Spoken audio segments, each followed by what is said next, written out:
अस्सलाम वालेकुम। Iqbal advocate from Iqbal industrial law services. आज का जो हमारा लीगल लेक्चर है वो है 489F में रिकवरी।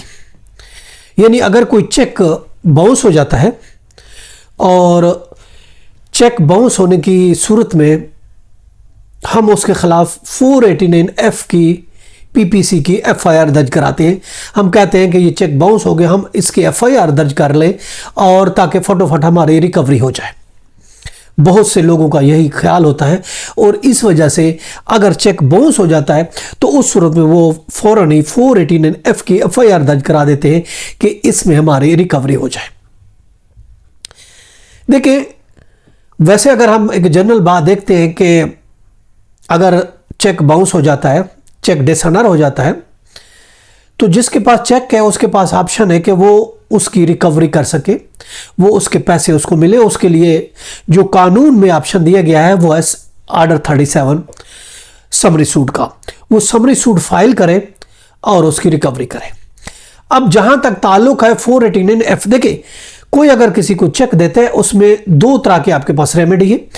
एक रेमेडी ये है क्रिमिनल मैटर्स में आप क्रिमिनल मैटर इनिशिएट कर सकते हैं, 489F की में एफआईआर लॉन्च करा सकते हैं। दूसरा है समरी सूट में रिकवरी सूट फाइल कर सकते हैं। अब ज्यादातर लोग क्या करते हैं कि एफआईआर दर्ज करा देते हैं कि हम एफआईआर दर्ज करा देंगे तो इस तरीके से हमारे पैसों की रिकवरी हो जाएगी। देखें, ऐसा कुछ भी नहीं है। याद रखें 489F में अगर हम एफआईआर लॉन्च कराते हैं तो ये एक देखें क्रिमिनल एक्ट है। अगर कोई किसी को चेक देता है और चेक बाउंस हो जाता है तो this is a criminal act और इस क्रिमिनल एक्ट की उसको सजा मिलेगी। क्रिमिनल कोड उसको सजा देगी। अगर ये जुर्म साबित हो जाता है तो कोर्ट उसको सजा देगी, आपको पैसा रिकवर करा के नहीं देगी। ये याद रखें।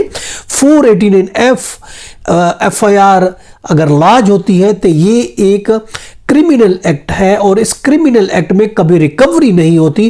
कोर्ट आपको पैसे नहीं दिलाएगी 489F में। अगर आप प्रूफ कर जाते हैं तो उसको सजा देगी, क्योंकि ऐसा चेक देना जो बाद में बाउंस हो जाता है तो ये एक क्रिमिनल एक्ट बनता है जिसकी सजा मौजूद है।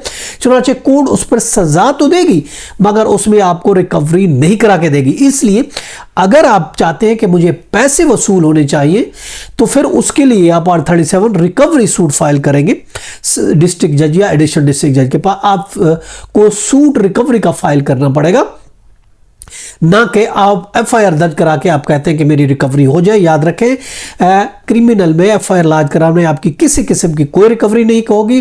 कोर्ट आपको कोई रिकवरी नहीं करा के देगी और ना कोर्ट का ये काम है आपको। वैसे अगर एफआईआर दर्ज होने की सूरत में कोई दबाव में अगर आपको आगे कोई पैसे दे देता है दैट इज अनदर थिंग, मगर लीगली तौर पर कोर्ट आपको पैसे नहीं दिलवाएगी, कोर्ट आपको रिकवर करके नहीं देगी। वो एफआईआर अगर प्रूफ आप करेंगे कोर्ट उसको सजा देगी, पैसे नहीं दिलवाएगी। पैसे आप अगर अपने लेने हैं तो आपको सुमरी सूट फायर करना पड़ेगा बाकायदा ऑर्डर 37 के तहत। उसके लिए ये सुप्रीम कोर्ट ने ये करार दिया है 2022 SCMR पेज है 1467। इसमें कोर्ट ने ये करा दिया है कि अगर 489F में एफआईआर दर्ज कराते हैं तो ये आपका रिकवरी केस नहीं होगा, कोर्ट इसमें आपको रिकवरी नहीं करा के देगी। उसके लिए आपको समरी सूट बाकायदा तौर पर जो ऑर्डर 37 में है उसके मुताबिक आपको जाना पड़ेगा। ये था हमारा आज का लीगल लेक्चर। इसके साथ इजाजत कर फिर मिलेंगे। Have a nice day. अल्लाह हाफिज़।